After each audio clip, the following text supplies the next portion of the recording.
Só a graça santifica. Só a graça me liberta. Você já pararam para pensar que nós vivemos um período em que as pessoas estão cada vez mais inimigas de Deus e às vezes declarando-se cristãos ou que amam a Deus, de forma que é um privilégio para nós estarmos aqui hoje? Eu acho o momento do domingo, o momento de estar na igreja, o momento de estar cultuando com os irmãos, o melhor momento da semana. Por mais que haja falhas no nosso meio, na nossa condução, nos nossos relacionamentos entre irmãos, na estrutura, em qualquer coisa. Mas eu acho que a oportunidade de estar reunida em nome de Jesus como igreja é a melhor oportunidade, é o melhor momento do domingo. Eu penso isso, eu sinto isso porque Deus nos criou seres adoradores. Amém? Nós temos uma necessidade de adorar algo. É por isso que nós somos tão idólatras. É por isso que o mundo é idólatra. É por isso que as pessoas adoram coisas, adoram objetos, adoram pessoas, adoram status, adoram circunstâncias, porque está em nós essa necessidade de adoração.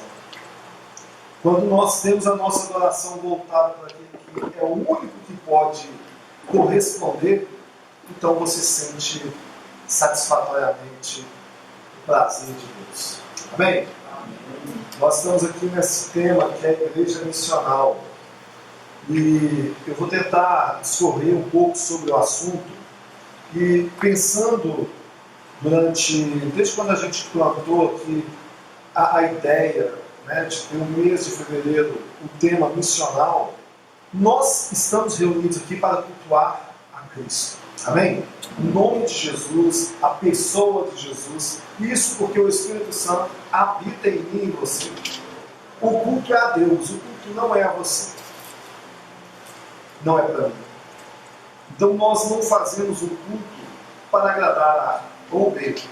O culto é a Deus. Tudo que nós fazemos, desde o início da oração, a palavra inicial, ao catecismo, ao louvor, a todas as coisas que são feitas, é para que o Senhor seja engrandecido. Está claro isso? Glória a Deus. Porém, olha que privilégio. Deus nos dá uma oportunidade em meio a um culto que é dele, para ele, por meio dele. Ele nos dá um privilégio deste tempo de culto que nós temos, de nós ouvirmos ele também.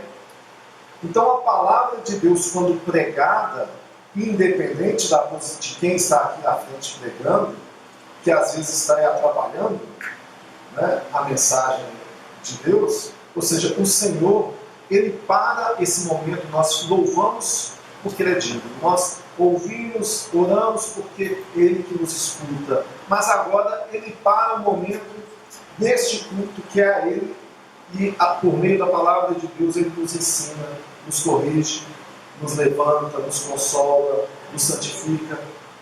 Então é um Deus que relaciona. Amém? Está claro, né? Domingo passado, nosso querido ali, né, o nosso irmão Denilson, ele me trouxe aqui uma palavra para nós. A passagem foi Mateus 28, 18 ao 20, onde Jesus diz assim: olha, toda autoridade me é dada. Portanto, ide, fazei, os ensinando a guardar todas as coisas que eu vos tenho mandado, e eis que eu estarei convosco todos os dias, até a consumação do século. Só isso já para nós é uma palavra de consolo. Jesus disse que estaria contigo todos os dias. Amém, Paulo? Estaria contigo até a consumação dos séculos. Ele jamais nos abandonaria. O Senhor estaria conosco. E aí o Senhor nos trouxe aqui uma introdução respondendo questões o que igreja missional é. Ou seja, por que nós tratamos sobre isso? Por que ela existe? Para que ela existe? A gente acha realmente legal, bonito, poético, o id, né? Id. A gente fala assim, A gente até repete, né? Eis-me aqui, envia-me a mim, né? Quando dependendo do culto. Nós estamos assim muito envolvidos com isso.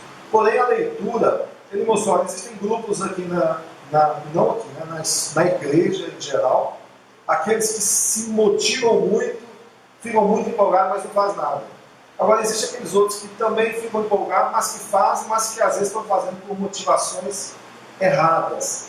Foi basicamente explicando que essa visão, se ela não estiver centralizada em Cristo, na sua palavra, nós podemos nos equivocar e às vezes começar a fazer ação social achando que está fazendo missão, ou fazer alguma missão por conta de aparecer para A ou B, por conta de status. Né? Então a gente assim, tem que voltar para as Escrituras, e é sempre nas Escrituras, e ver que tudo que a igreja faz como missão, faz porque Cristo tem toda a autoridade e passou essa autoridade para que nós pudéssemos participar dela. Amém? Quem quiser conferir novamente a mensagem, ou não viu, ela está lá no nosso canal no YouTube. A gente está gravando agora as mensagens, ainda tem muita coisa para a gente melhorar, o som, né, a luz. Esse livro, A Igreja Missional na Bíblia, é o que vai nortear aqui, base daquilo que eu vou falar hoje. Então, eu adquiri, eu recomendo, você pode adquiri-lo também. É um ótimo livro que fala sobre o tema do pastor Michael Bowen. E nós temos também a Igreja Centrada de Timothy Keller. Ambos são os livros aqui base da leitura que eu tentei conduzir a mensagem de hoje para que a gente pudesse adequar a nossa realidade. Nesse livro, alguém que está ali fazendo um prefácio, ele faz o seguinte questionamento. Pode o Ocidente ser salvo? E é interessante ele trazer essa mensagem para nós assim, pode o Ocidente ser salvo? Porque nós nos achamos como aqueles que são detentores do Evangelho, detentores hoje da missão, por conta de muitas viagens missionárias que nós temos na história da igreja. Nós ficamos pensando assim, olha, nós somos aqueles que vamos mudar o mundo, né? Nós vamos alcançar as pessoas, nós vamos alcançar as nações, nós vamos com nossos trabalhos missionários, com as nossas agências missionárias, nós vamos alcançar todo o Oriente, ou aquelas tribos mais escondidas, ou aqueles países comunistas. Porém, a leitura, tratando dessa questão missional, ele começa a questionar assim, e o Ocidente que hoje é totalmente idólatra? E o Ocidente que hoje é materialista? E o Ocidente que vive no meio do consumismo? Ele consegue também ser salvo? Então a pergunta volta para nós, e aí a gente tem que começar a olhar para um livro como esse e ver, olha, o cara trouxe uma mensagem realmente impactante e até ousada para nós. Então a Igreja Missional na Bíblia, né, Luz para as Nações, é extremamente recomendável. E um termo que ele também fala nesse livro é sobre a palavra missional. Esse missional ficou famoso. Agora é modinha, cool, né? Dizer assim, somos uma igreja missional. Mas o que é a igreja missional? O que é ser missional? Então ele vai tratar muito sobre isso, e não vai dar para mim, é claro, fazer uma resenha completa daquilo que eu já li no livro, mas vale a pena, eu indico a igreja, a linguagem simples, tá? E ele vai nortear parte daquilo que eu vou falar aqui para nós hoje. Uma outra coisa sobre missional, sobre missões, sobre evangelismo, que as pessoas costumam dizer assim, olha, reformado, calvinista, esse pessoal não prega, eles não fazem evangelismo, porque eles entendem assim, olha, Deus é soberano e o plano da eleição significa que Deus vai salvar quem Ele já elegeu, independente de nós. Né? Porém, se a gente for entrar na história, a gente vai ver que a doutrina da eleição, ela não é para nos desmotivar. A doutrina da eleição, ela tem o propósito, na verdade, de nos encorajar e nos motivar. Porque você pode ir pregar para as pessoas, porque pessoas serão salvas. Porque se pessoas não fossem salvas, se não houvesse um plano de eleição para a salvação, não adiantaria a gente fazer nada. Igual 1 Coríntios 13, a gente poderia dar o nosso corpo. A gente poderia fazer o que fosse mais impossível para que aquela pessoa fosse salva, ela não seria salva. Mas como há um plano de Deus de salvação, e se a gente olhar, por exemplo, para Calvino, que é da onde saiu o termo aí dos seguidores de calvinistas, né? Calvino foi o que usou todos os recursos da época para que o evangelho fosse expandido. Então tinha lá as gráficas de Genebra e elas responsáveis pela criação de diversos e mais diversos materiais de obras para que as pessoas tivessem conhecimento, a teologia, a doutrina, a palavra de Deus. Amém? Então nós estamos aqui hoje, vamos falar sobre esse tema missional e eu espero assim que tudo aquilo que eu falar aqui, por mais que sejam alguns fatos históricos, alguns deles possam te motivar ou pelo menos te despertar para fazer diferença. Na história, nós temos alguns momentos da igreja. Por exemplo, na Idade Média, né, igual a gente vê na primeira figura, a igreja apoiou a política, sabe? A igreja apoiou aquilo que a cultura estava predominante. Eu devo falar um pouco sobre isso aqui, mas resumidamente, né, na época da Reforma de Lutero, por exemplo, a igreja ela acabou abraçando ali uma mensagem facciosa. É por isso que a gente tem, por exemplo, a Reforma. No Iluminismo, a igreja abraça o secularismo, né, que é terrível.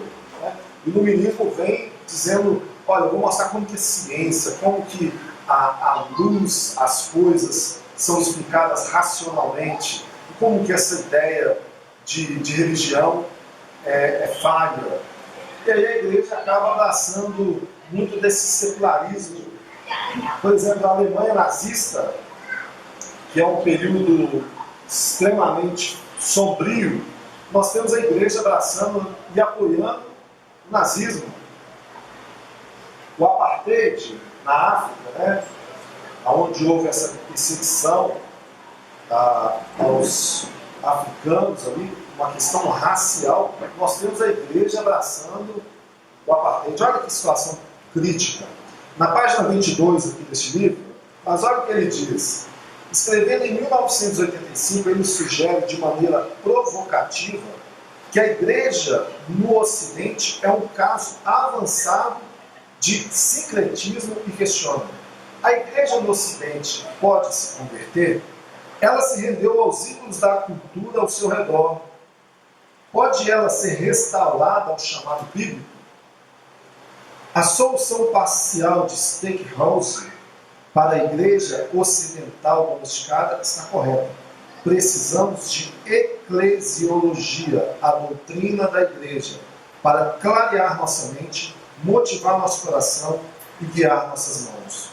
Necessitamos de eclesiologia para que possamos ser quem e de quem de fato somos. Amém? Então nós precisamos saber de quem nós somos. Para saber de quem nós somos, nós precisamos de quem? Da Bíblia. Da Bíblia que eu ganhei, né?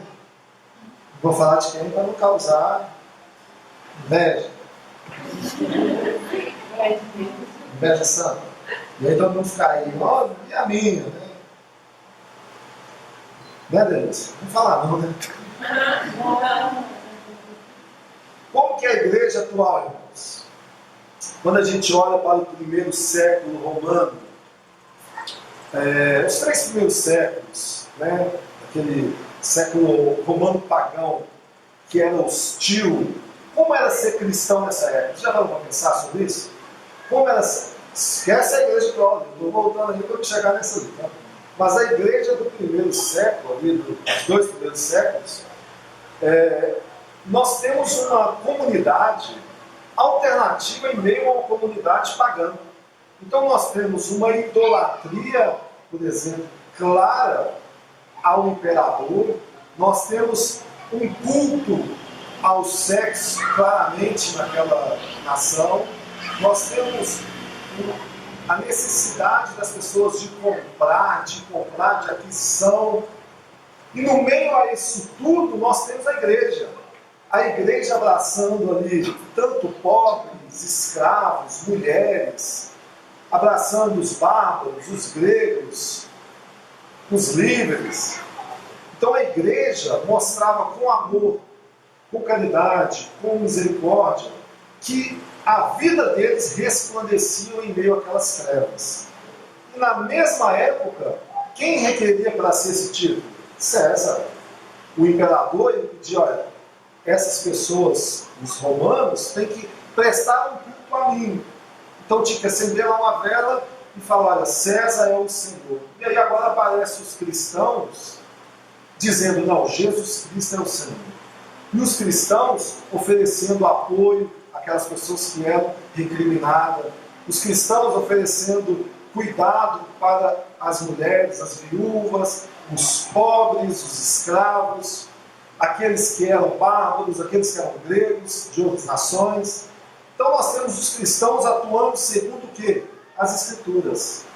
Porque as Escrituras mostravam que eles tinham que praticar misericórdia, que tinham que amar ao próximo, que tinha que amar a Deus acima de todas as coisas. Então, a identidade que eles tinham era de uma identidade de um povo bíblico, que resplandecia naquela época. E aí nós temos a história de hoje. Como que está a igreja hoje? Domesticada pelo consumo. A cultura que está aí fora é a mesma cultura que está dentro da igreja. Porque nós somos as pessoas do mundo. Então o mundo está nos ditando regras, o mundo está nos ditando normas de compras, mais compras, para a gente ser totalmente consumistas. Não é verdade? Então nós temos uma igreja que uma imagem como essa acaba retratando uma grande realidade, onde as pessoas que estão na igreja às vezes estão requerendo o quê? Olha o tanto aí que eu dou, né? Então tem que receber um carinho maior por isso, né? Ou seja, diga aí o quanto que Deus quer me abençoar, não mencione o inferno porque isso me deixa desconfortável, não fale sobre pecado, me ensine a ficar rico, quero apenas boas notícias, nada de mensagem de cruz, seja relevante, mensagens que afagam o coração, os ouvidos de algumas pessoas, ou não poder falar sobre adultério, porque tem casos de adultério na igreja, não poder falar sobre fofoca, porque tem fofoca na igreja, não poder falar que a preguiça é pecado, a falta de temor, porque tem pessoas que agem dessa forma e elas são emocionalmente fracas, como é a época que nós infelizmente vivemos. Então nós temos um grande shopping center da fé. E Jesus lá em João 2,16, ele literalmente ele acaba com isso. Né? Ou seja, não somente dizendo, mas ele pega o chicote e expulsa, né, aqueles mercadantes que viviam na porta do templo. Como que a gente hoje vai tratar essas questões na igreja? Como que a gente consegue viver essa realidade de uma cultura totalmente consumista, idólatra, e chegar aqui e pregar sobre missões para pessoas que querem apenas receber e jamais oferecer?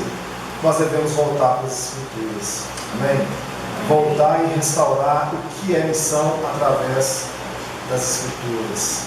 Hoje em dia é comum, se você passar por aí, dependendo do local, você vai ver. Tem gente que falou que viu aí, assim, passou em frente a uma igreja e viu uma moto lá em cima, na plataforma que eles chamam de altar. Né? A gente hoje tem aí 7 passos para obter uma vitória, né? são as campanhas que fazem com que as pessoas se sintam consumidoras. Consumidoras. Alimenta este consumo. 12 meses de prosperidade, né? Com unção especial. Vem cá receber 12 unção, um para cada mês. E aí você, opa, isso é isso. É isso que faltava. 12 meses. Não é trabalhar, não é estudar, não é ser esforçado, não é ser uma pessoa que é o melhor funcionário da empresa, não é ser uma pessoa que é o melhor filho, né, o melhor marido, o melhor irmão, aquele que realmente faz as coisas como que para o Senhor. Não, é só receber uma unção. Alguém me ungiu, posso continuar com a minha vida preguiçosa. Campanha da restituição, né? Aí ficou famoso, restituir. Eu quero de volta. O melhor meme para mim desse é o sapo caco lá no inferno. Assim, ué, restitui, que era seu inferno. Nós temos campanhas de portas abertas, né, para quebras de maldições. Oi? Né? Jesus não quebrou toda a maldição. Se você vive aí em busca de quebra de maldição, você não entendeu nada do Evangelho. Você não entendeu que a morte do Filho de Deus foi totalmente suficiente. Aí você está vivendo como Paulo cita ali, né? Meninos levados por ventos de doutrina. Mas não somente ventos de doutrina. Aquilo que está no seu coração. Pedro fala sobre isso. As pessoas, tanto Pedro quanto Paulo falam lá em 1 Timóteo também, quando ele está falando de Timóteo, olha, as pessoas vão correr atrás de líderes que ofereçam a ela aquilo que elas querem. Então, líderes que têm Deus no seu ventre. Então, o que essas pessoas que estão oferecendo isso querem? Quem é o Deus delas? A riqueza. Quem que elas vão atrair? Gente que quer riqueza. Final do ano, na média da virada, a loteria fica lotada por causa de quê? Porque aquilo é um Deus e as pessoas estão seguindo aquele Deus. Só que nós temos também falsos líderes, tanto inescrupulosos quanto aqueles que são ignorantes, porque ouviram, não quiseram entrar nas Escrituras para ver se aquele ensinamento é um ensinamento bíblico, e estão fazendo segundo o coração delas, segundo aquilo que elas aprenderam, estão ensinando ao povo lixo, e as pessoas estão indo atrás de lixo. Então esse é o mundo que nós vivemos, do qual Charles Spurgeon, né, o príncipe dos pregadores, ele diz, olha, ainda que não creiamos, isto é, ainda que o mundo inteiro não creia, o Evangelho de Deus não deve ser alterado para que se adapte aos caprichos e fantasias dos homens. Então o Evangelho vai ser alterado para que você possa fazer a coisa que a Bíblia diz que não pode. Se a Bíblia diz não, é não. Deus não é um Deus igual nós, sabe, que é maleável às situações. E às vezes nós falamos assim, olha, não, esse aqui é um valor para mim, é imutável, mas tem preço. Se tiver preço, então é imutável, é imutável. Não, eu não faço isso nunca na minha vida. Mas se alguém te oferecer alguma coisa que é muito valiosa, você faz? Você faria? Dependendo da circunstância, então você faria. Tem uma história da menina que trabalhou comigo, é engraçada. Ela falou algo parecido assim uma vez. Eu não faço isso nunca na minha vida. Nunca, nunca, nunca, nunca. Só por $1 milhão. Então você faz, Não é porque $1 milhão é um negócio impossível de alguém te oferecer, mas está mostrando que você tem preço. Agora, o Evangelho é inegociável. É o Filho de Deus que morreu. Amém? É o sangue de Jesus. Vamos ler a Bíblia. Gênesis capítulo 12. Esse vídeo é só para te introduzir no contexto. Gênesis 12, versículo 1.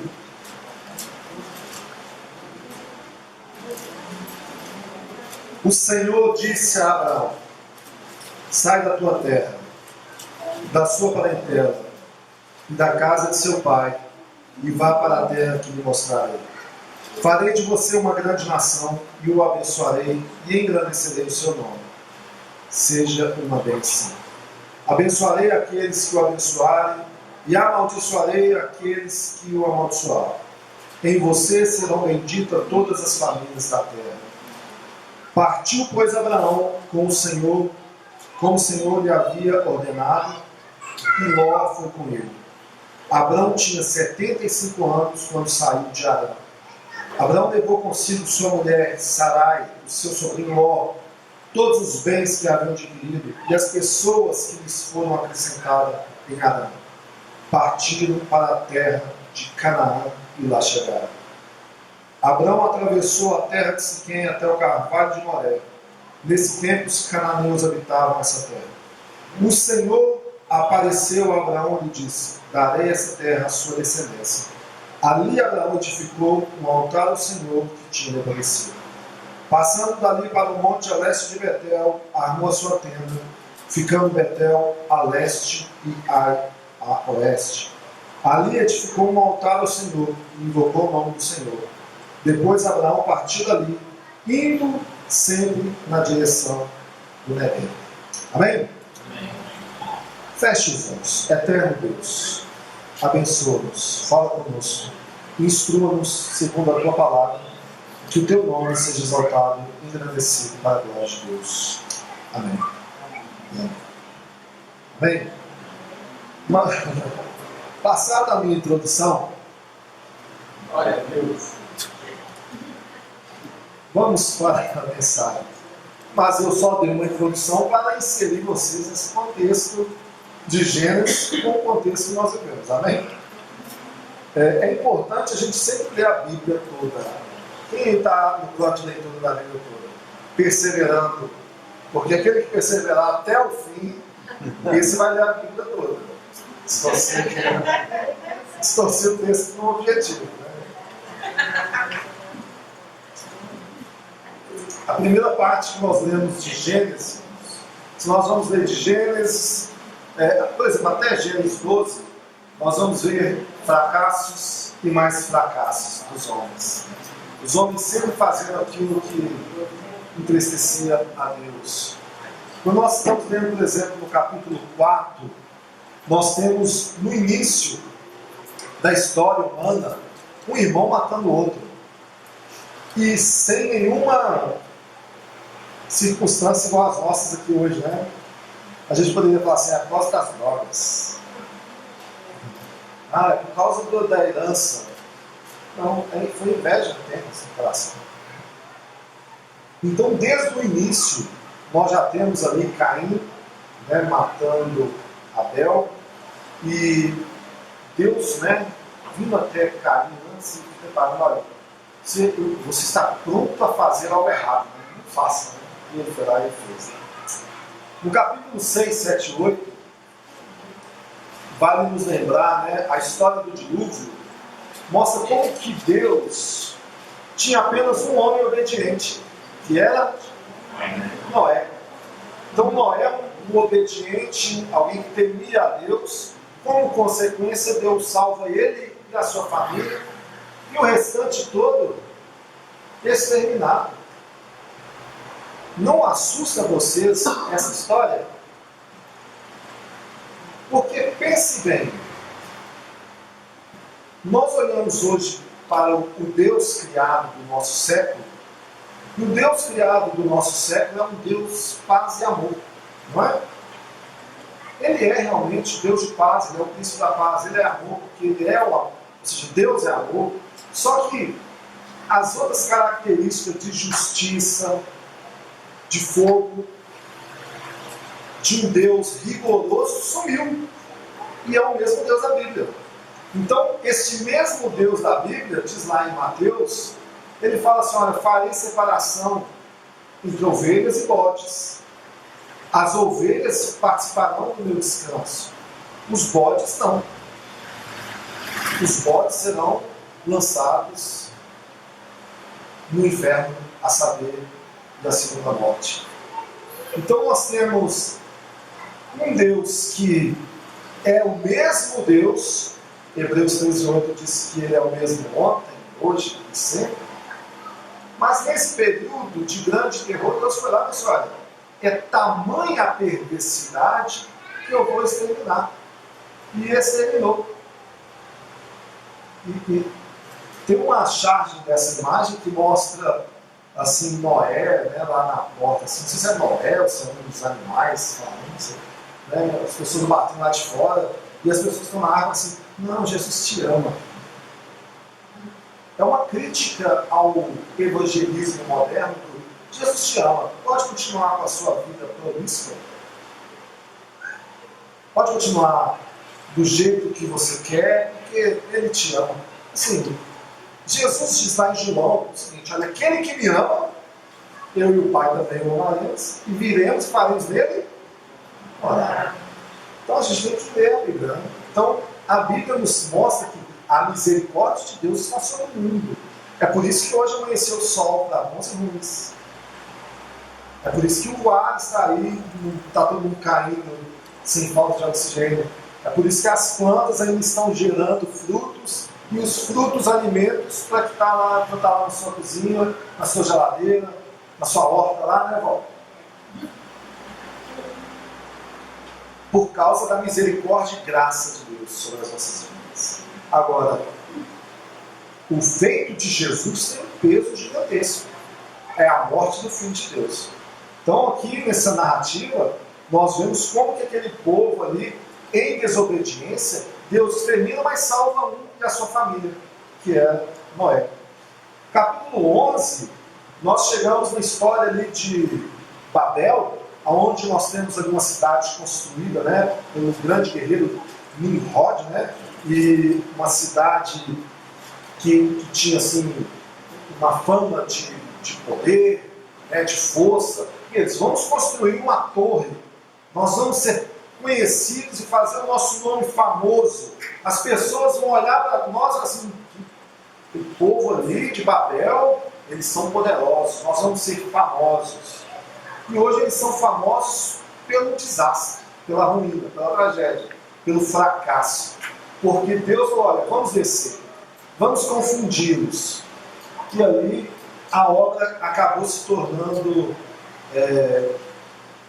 ineficaz, porque os homens não conseguiam mais comunicar uns com os outros, com a confusão das línguas. Amém? Vou falar alguma besteira? Não, né? A Bíblia. E já no final do capítulo, nós vemos que Deus então já tinha chamado ali, Abraão tinha saído, e saiu com o pai, saiu com os sobrinhos, né? Mas eu não vou falar disso hoje, em outra oportunidade a gente pode falar sobre o verso 31 do capítulo 11, quando eles estão já em Arã, porque eles eram de Ur dos caldeus. Amém? E nós chegamos na narrativa que nós fizemos agora há pouco, aonde Deus chama Abrão, né? Ou seja, capítulo 12 começa a nos mostrar o chamamento de Deus a um homem que se tornou muito conhecido, famoso, desde aquele chamamento até os dias de hoje. Então hoje nós estamos aqui, por exemplo, falando sobre Abraão. Até então, Abrão, né? E a gente vê o quanto ele é famoso, que os apóstolos citaram, Jesus o citou, ou seja, nós temos as cartas dele sendo narradas, e nós hoje falamos que somos filhos de Abraão pela fé, porque Abraão teve fé. E o fato do vídeo que nós vimos no início, do chamamento de Abraão, é interessante, assim, não quer dizer que foi daquele jeito, tá, irmãos? Daqui a pouco você está, olha, eu já tive uma experiência assim também.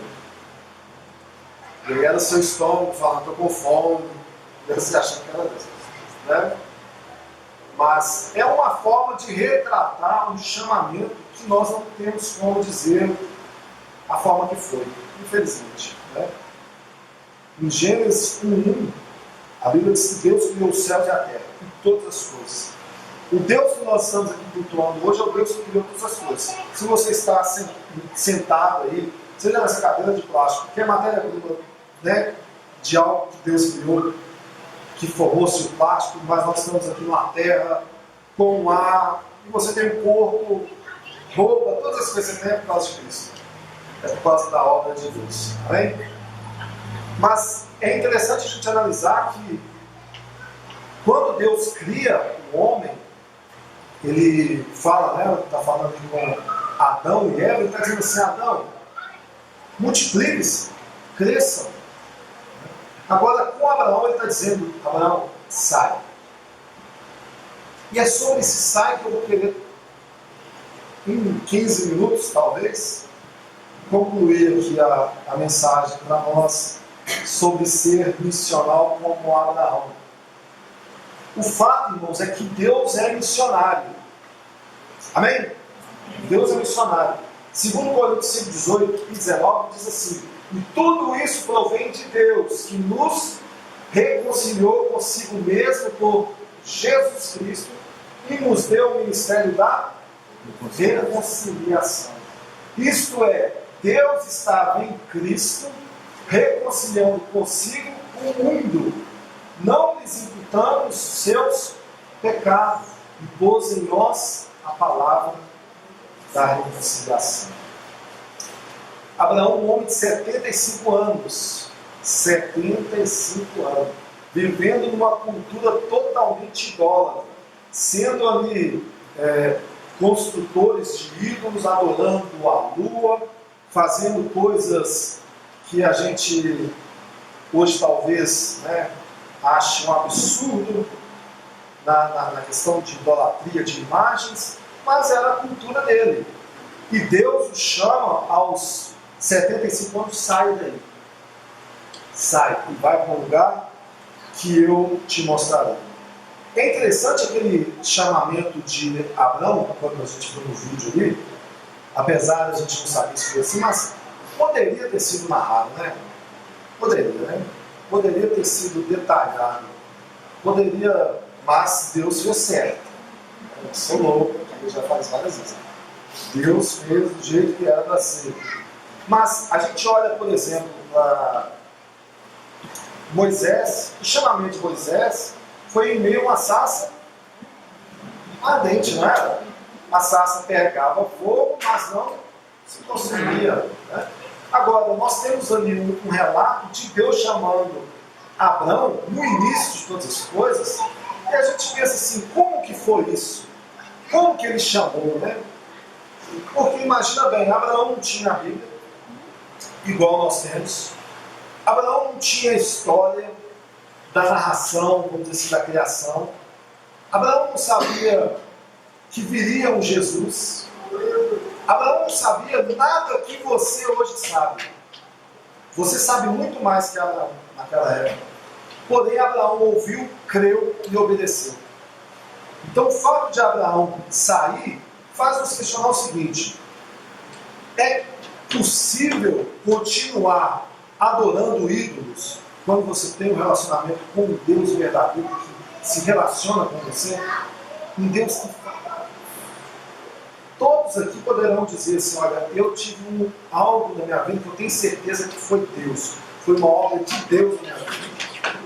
Você pode abrir a Bíblia hoje e ler um texto bíblico e ter compreensão dele, e saber que é Deus que está dando esse entendimento a você. Você consegue ainda continuar adorando a ídolos mortos, tendo um relacionamento com um Deus vivo? Isso é o que Abraão não conseguiu. Então Abraão tinha lá as suas imagens, as suas esculturas, os seus falsos ídolos. Mas agora ele está ouvindo um Deus que fala, um Deus que vê, um Deus que se move. Então ele abandona aquela casa, ele abandona aquela vida e vai. Para nós é uma forma de reflexão essa situação de Abraão. De imaginar, nós que já tivemos relacionamento, estamos tendo relacionamento com Deus das Escrituras, você consegue ainda continuar adorando a falsos ídolos? Calvino, né, diz a famosa frase: o coração humano é uma Fábrica de ídolos. Fábrica de ídolos. Nós fabricamos ídolos facilmente demais. Então a gente precisa ter o quê? O nosso coração voltado à palavra de Deus para adorar a Jesus segundo as Escrituras. Uma vez Jesus disse assim: olha, aquele que crê em mim, como diz as Escrituras, do seu interior fluirão rios. Está fluindo rio aí, irmão? tem que estar fluindo o rio. Sobre o rio de Deus, né? Você imaginar assim, Deus tem um rio, mas não é os rios que a gente fica vendo por aí. Existe um rio próprio de Deus. Pensa, né? Vou falar sobre isso, senão sai aqui da mensagem. Mas qualquer coisa que te domina, qualquer coisa que tem poder sobre você, qualquer coisa que consegue tirar o seu relacionamento com Deus, o seu relacionamento com as pessoas, com a igreja, com a vivência da palavra de Deus, é um ídolo. É um ídolo. Não se deixe enganar. É um ídolo que seu coração às vezes tem e você está caminhando com ele. Então é preciso sair. Como Abraão saiu de Ur dos caldeus, nós também precisamos sair dessa terra onde tem ídolos nos nossos corações. Amém? Por quê? Nosso outro amigo reformador, Martinho Lutero, ele fala também essa seguinte frase aí, que é conhecida, né? Eu pensava que o velho homem havia se afogado nas águas do batismo, mas eu descobri que o miserável sabe nadar. Você é nova criatura? Amém. Deus te deu uma nova criatura. Você foi regenerado. Ou seja, saiba que o velho homem não vai bater na porta dele. Você tem que afogá-lo novamente nas águas daquele batismo que você fez. Se você não foi batizado, você deve se batizar para a glória de Deus. Amém? Amém. Então Gênesis 12:1 diz: sai dessa terra, saia deste lugar. Então nós que fomos chamados, devemos sim temer a Deus, ouvir o seu chamado e sair. Sair do quê? Dessa cultura que nos serve, que é uma cultura totalmente anti-Deus, cheia de idolatria, que mostra que nós somos fruto, vamos dizer assim, deste mundo, mas que agora nós somos uma nova criação. Nós fomos chamados para algo bem superior, para algo bem maior. Paul Washer diz o seguinte: a Bíblia tem um grande problema. O problema da Bíblia é como que um Deus santo salva pecadores sem comprometer a sua justiça. A gente tem que olhar para essa passagem, porque a resposta dele é maravilhosa, né? Que é a resposta bíblica. Ele diz o seguinte: com um sacrifício perfeito no lugar de pecadores e para a satisfação do nosso Deus, ou seja, através de Jesus. Então, um sacrifício perfeito, Jesus, ele foi completo para a satisfação de Deus no nosso lugar. Então, quando ele morre no meu e no seu lugar, o Senhor resolve um problema que tinha nas Escrituras. Agora, isso nós já sabemos. A questão é: você sabe que você é salvo? Glória a Deus? Glória a Deus. Amém. A questão é: para que você foi salvo? Essa que é a questão. Você ser salvo?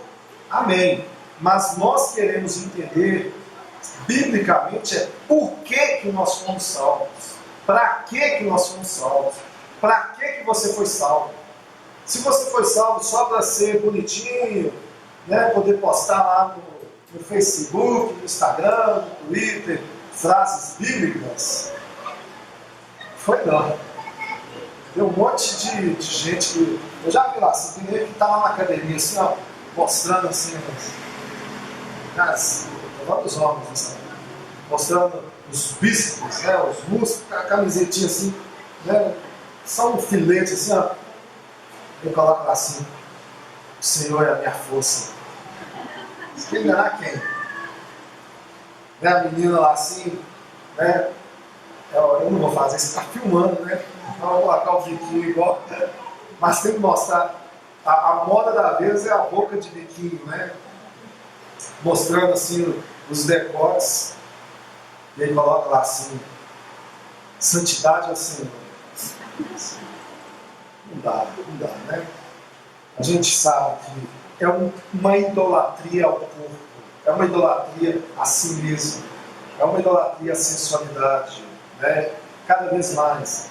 Gênesis 12:1, o que está sendo escrito ali, por exemplo, que Calvino comenta sobre essa passagem é que a ordem é como se Deus falasse para ele assim: coloca uma venda nos seus olhos e sai daí, sai deste lugar, vai para um lugar totalmente totalmente aonde você não tenha noção, não tenha conhecimento, você vai totalmente dependente de mim. Então, nós que fomos salvos, e para que nós fomos salvos, nós devemos caminhar à luz da fé, dependendo totalmente do Senhor. É difícil? Eu sei que é difícil, né? Imagina Abraão deixando laços familiares, deixando relacionamentos, deixando tantas coisas e indo para uma outra terra. O fato é que para nós é o seguinte: nós devemos deixar os falsos ídolos, as mentiras, sabe? Deixar a nossa vida que desagrada a Deus e viver como que para a glória de Deus. Amém? Gênesis 12, 2, Deus fala assim para Abraão, né? Ele incentiva Abraão com algo maravilhoso. Fala: Abraão, eu vou te abençoar, você será abençoado, tá? Ou seja, e não é uma versão assim igual a nossa, que é limitada de bênção de Deus. Sabe, o nosso pensamento de que Deus nos abençoa é uma coisa limitada. A gente pensa assim, é igual quando você fala assim: eu te abençoo. Aí você pensa assim, é só uma palavra, né? Se você entende que o eu te abençoo é somente uma palavra, é uma forma limitada. Na verdade, quando Deus está falando para Abraão de eu vou te abençoar, Ele está dizendo: olha, eu vou te colocar sob a minha proteção, eu vou te colocar sob os meus cuidados, ou seja, você vai ter ao seu favor o eterno. Já parou para pensar sobre isso? Que bênção, né?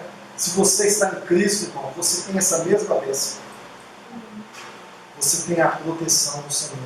Você está sob os cuidados de Deus. 1 Pedro 2,9, vocês são a minha propriedade exclusiva. Olha que maravilha, né? Propriedade exclusiva do Senhor. E ele fala assim ainda com Abraão: Abraão, eu vou engrandecer o teu nome. Lembra lá de Babel, o pessoal querendo ter um nome famoso e conhecido? Eles têm nome hoje de fracasso, de humilhação. Agora, Abraão realmente teve o seu nome abençoado, o seu nome reconhecido, e nós hoje somos abençoados. Já viu-se que grandeza, que todas as famílias da terra foram abençoadas nisso. Agora pensa comigo, Abraão não sabia de nada que tem na Bíblia, né, irmãos? Abraão não sabia sobre Jesus, não sabia sobre o plano de salvação, sobre Jesus ser crucificado. Abraão tinha uma esposa e essa esposa era estéril. E ele tinha 75 anos. E Deus falou assim: olha, em ti, Abraão, todas as famílias da terra serão abençoadas. Depois ele ainda fala para Abraão: olha as estrelas, assim vai ser a sua descendência. Olha as areias do mar, assim vai ser a sua descendência. E ele se filho. Mas ele obedece e vai, ele segue a Deus. Por quê? Porque ele tinha obediência. Nós aqui hoje precisamos entender esse padrão de fé de Abraão e tentar segui-lo. Ser obediente ao Senhor. Essas coisas que nós estamos ouvindo aqui, isso está disponível para nós também.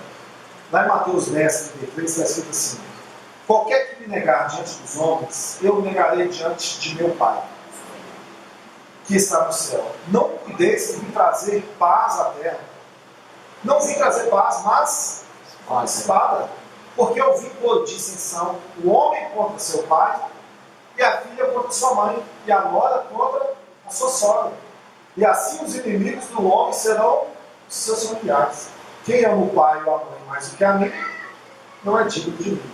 Quem ama o filho ou a filha mais do que a mim, não é digno de mim. Quem não toma a sua cruz e não segue após mim, não é digno de mim. Quem achar a sua vida, perderá.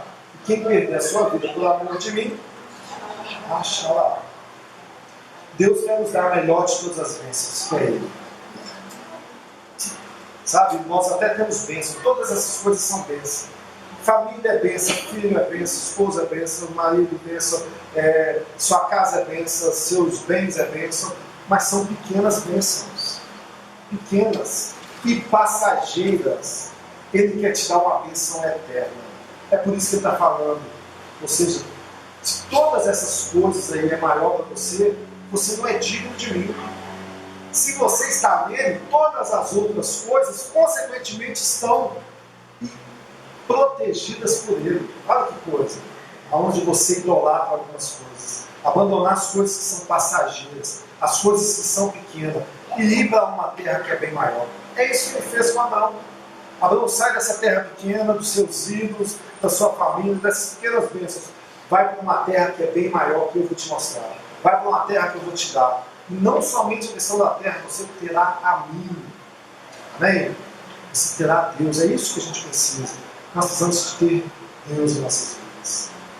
Gênesis 12, do 4 ao 9, ele agora está nos mostrando que todas as coisas que ele está obtendo, ele chega num lugar, ele levanta um altar, ele levanta uma tenda.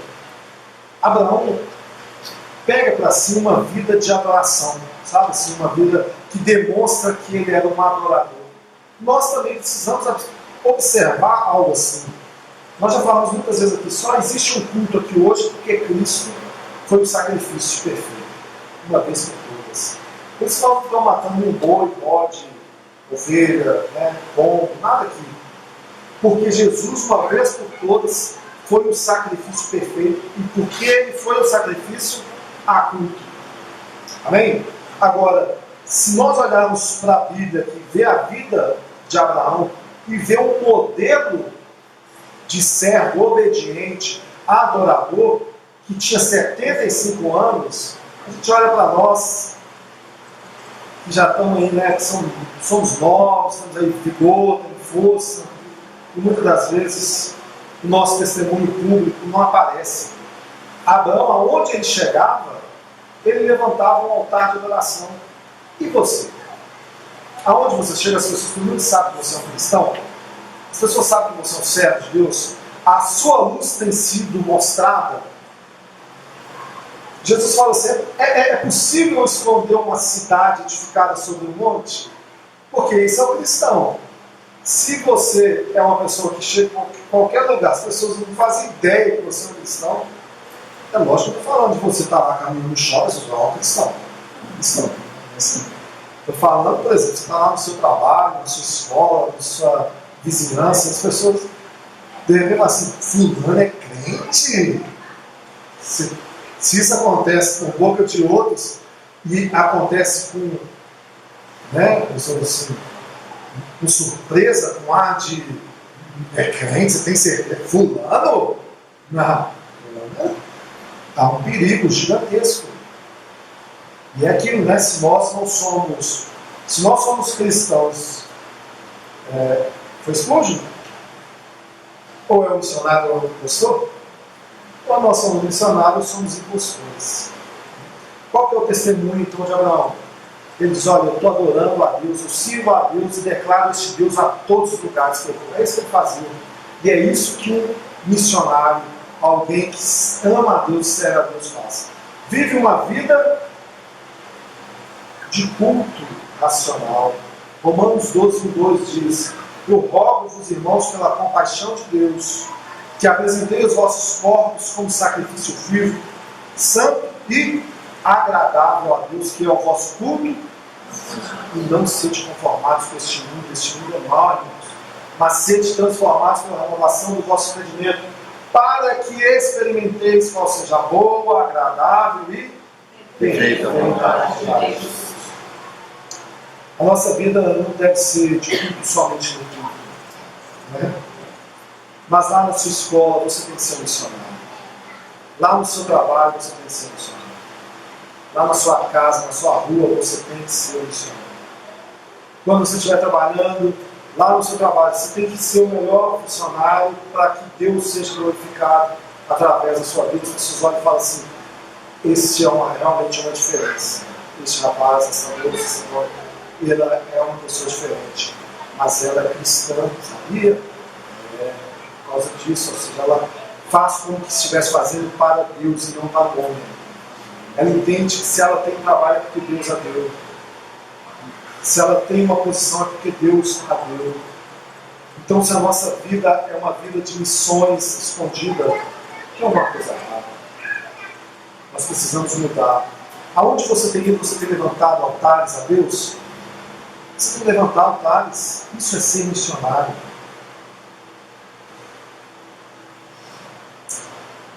Para que você foi chamado? Você foi chamado por Deus para quê? Para ser o sal dessa terra, para ser luz deste mundo. Não acho que você foi chamado só para ter a bênção ou o selo para obter coisas deste mundo, ser mais consumista. Eu sei que é chato às vezes falar isso, né? Porque você fala assim, nossa, esse mundo já me bate tanto, né? O meu chefe é chato, o meu salário é pouco, o meu imposto é alto, a gasolina está cara, feijão está caro, tomate está caro, tudo está caro. Eu quero só uma palavra que me faça se sentir que eu vou ficar mais rico que isso tudo, não ter problema com isso. Mas isso vai passar. Isso é a pequena bênção. A mensagem é que você recebeu algo maior do que tudo neste mundo. Você recebeu o chamado de Jesus. Jesus te chamou. Jesus te amou. Sabe, isso não tem preço. Ele diz lá em Isaías, vinde comprar e beber de graça. Leite e mel. É de graça. Venha de graça. Venha de graça. Tomai de mim. Jesus, ele se apresenta lá e fala assim, olha, eu sou o pão da vida. Comam de mim. Quem comer de mim jamais vai ter fome. Bebam de mim. Se você beber de mim, você jamais vai ter sede.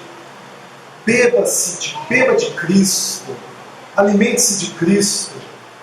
Esqueça as coisas que estão aí. Essas outras coisas vão ser acrescentadas se for a vontade de Deus.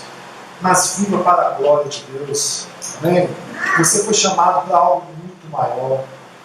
Não perca a sua juventude, não perca a sua vida por conta de coisas pequenas. Viva ela para a ousadia e exaltar o nome de Deus.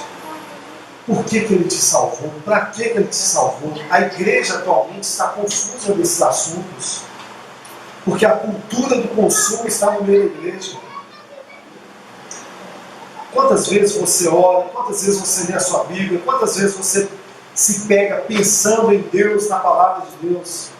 Você tem amado as coisas que Deus ama ou você tem amado as coisas que Deus odeia? Né? O convite hoje aqui, irmãos, para todos que estão aqui é ir contra a cultura do consumismo, ir contra a cultura de idolatria, é ser realmente um missionário como Abraão foi. Ele abandonou todas as coisas, ele ouviu o não, ele saiu do meio da sua terra, da sua parentela e foi anunciar uma nova vida, que é uma vida em Deus, uma vida em Cristo. Amém? Isso para nós é um pouco do que é ser missional. É viver uma cultura de identidade na palavra de Deus. É ter uma identidade conforme a palavra de Deus, não conforme o mundo. O mundo está norteando todas as coisas. Até como nós devemos cultuar, como nós devemos vestir, como nós devemos consumir. Não seja norteado pelo mundo, seja norteado pela palavra de Deus. Seja missional no dia a dia, na sua casa, no seu trabalho, pregando a Cristo, trazendo vidas a Cristo. Nós teremos o batismo dia 31/3. Quem você está discipulando para descer as águas do batismo? Quem você está amando para você levar ao batismo? Você tem que fazer isso para a glória de Deus. Amém? Feche os olhos. Senhor, nós agradecemos. Nós agradecemos pela Tua palavra, agradecemos a Deus por tudo que o Senhor faz, porque o Senhor é bom. A sua misericórdia dura para sempre. Faz de nós missionários para a glória do Teu nome. Faz de nós, ó Deus, pessoas com autoridade, pessoas como Abraão, obediente, adorador, que serviu ao Senhor independente do que sabia, porque ele creu. Que nós também possamos crer no Senhor, crer na tua mensagem e ser salvo. E Deus abençoa a tua igreja que está nessa noite. Se tem alguém aqui, ó Deus, que ainda não teve, ó Deus, essa experiência contigo, o mal sim eu chamei de bem, pecar sim era meu prazer. Deus é soberano em graça.